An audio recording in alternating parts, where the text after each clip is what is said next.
Why, hello there YouTube and welcome to this video. So, as you know, 2025 is drawing to a close and it's time, to look back at some of the best and the worst of this year.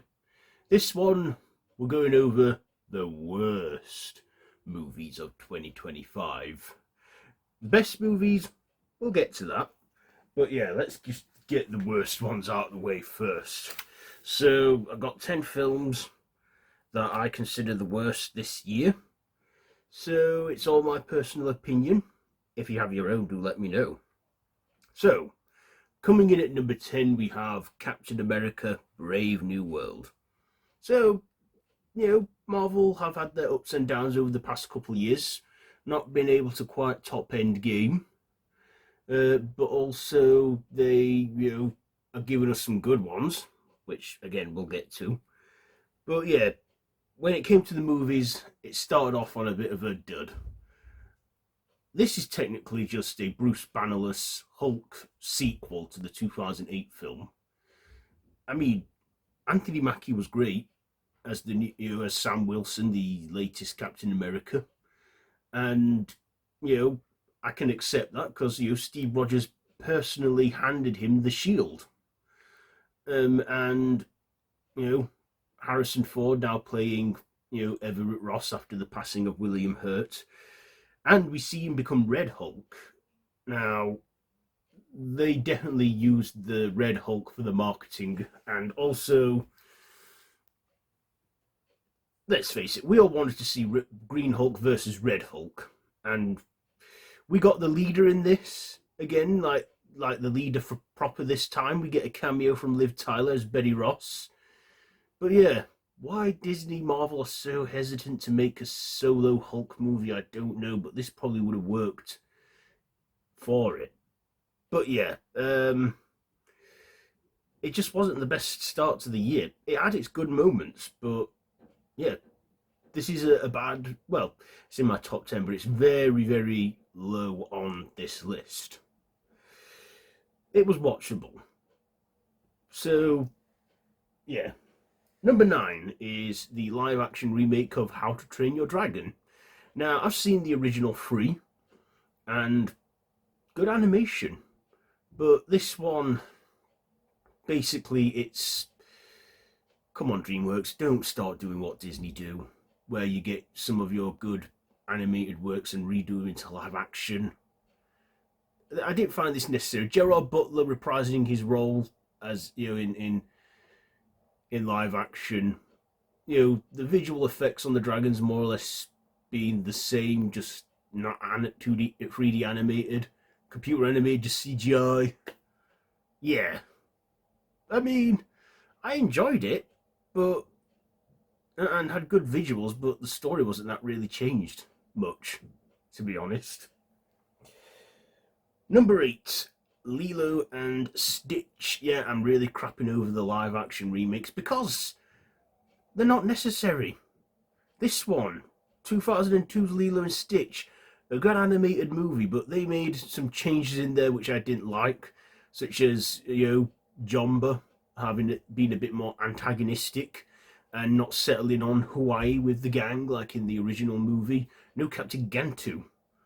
And, the visual effects on Lilo and on Stitch, and that we just didn't need it.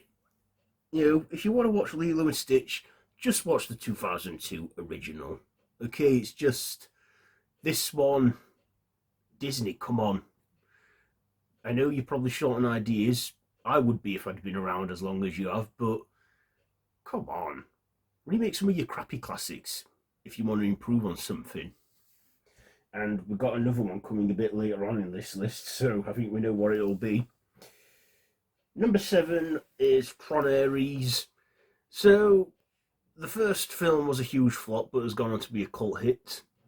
The second one, again, I don't think was well received, but has gone on to be a bit of a cult. Maybe time will be better to this one. I don't know, but this one, first of all, it doesn't have much to do with the original program Tron. It's all about Ares, played by Jared Leto, and it's, yeah, I found it a bit of a snooze fest, if I'm being honest.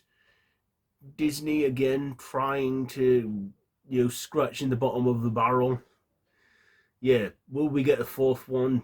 I don't know, maybe within the next 20 years, and it might not do so well, but I don't know. But this one, I just remember it being a snoozer, and I got bored with it. Number 6 is Jurassic World Rebirth. Now, a lot of you are probably thinking, hey, this is actually a good film, and that it did well. Yeah, it probably did. But I think this, to me, was more of a cash grab than anything else. Yeah, we got the leads like Scarlett Johansson, Jonathan Bailey, some other familiar faces there, but none of the returning cast from the previous 6. No Chris Pratt, no Bryce Dallas Howard, nor Sam Neill, Jeff Goldblum, nor Laura Dern. None of them lot. A new story. We see the returning Mosasaurus from the previous 3, but come on, they're just making shit up now with these dinosaur hybrids. The giant, some a Rex looking like some out of Jabba's palace. The whole scenario being set off by a discarded Snickers wrapper and product placements. I mean, come on. What the hell is that all about? Yeah, it just wasn't for me, this one, and I didn't enjoy it much. I mean, I liked it. I liked the suspense and the adventure. I like that T-Rex scene, but the rest of it, come on, bloody hybrid dinosaurs. That worked as probably a one-off with the Indominus Rex with Jurassic World. Maybe the Indoraptor as well, but the hybrid thing was just one hit. Maybe a two-hit wonder for the franchise. Yeah. Number 5 is Downton Abbey, the grand finale. Now, I love Downton Abbey. I've watched the series. I've watched the first 2 films, and this one was meant to be the grand finale, and it went out on a dud. I mean, God, set in 1930, this film was definitely missing Maggie Smith. I mean, it's no fault of anyone's. Maggie Smith was old. It was her time. But this was just missing her. Even though they wrote her character out at the end of the second film, I thought, yeah, sad. But this one, it was just so boring to me. Just, yeah. Maybe it's time for the Downton Abbey series to be rest now. Because it just worked for me, and I was very disappointed with this one. So number 4 is a Minecraft movie. Now, I'm not too familiar with the games. I know of the games and that you build and stuff, but this was just a cash grab on that craze. Jack Black, Jason Momoa in tacky roles, that whole chicken, la la la lava. Just, what the hell was going on there?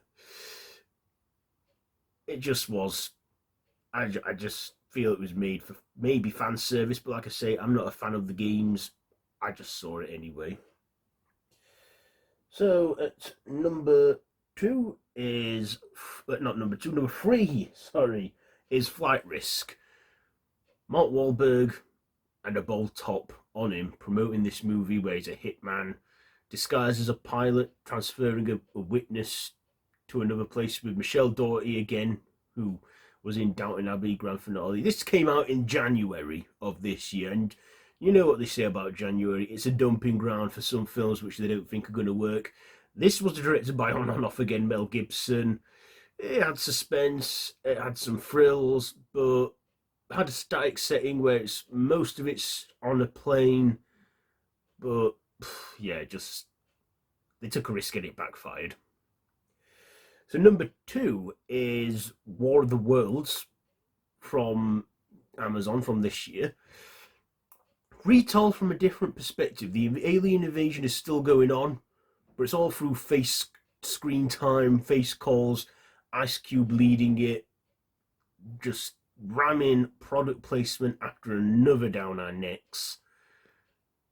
I get that they were trying something different with this classic sci-fi material, but it fell apart.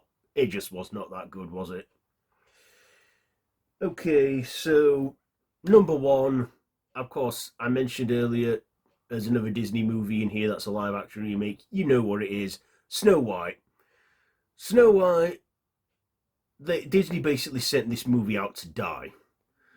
There was so much behind it, like Peter Dinklage being pissed off for being considered for it, then them going to replace the Seven Dwarfs with Seven Bandits, and then fans not liking it, they decided to just be lazy and CGI the dwarfs.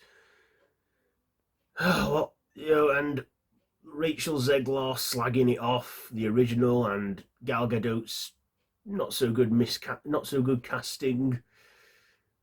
Yeah, I watched this and I was like, I knew I wasn't going to enjoy this, but I wanted to see it for myself with my own eyes, get my full opinion on it, and yeah.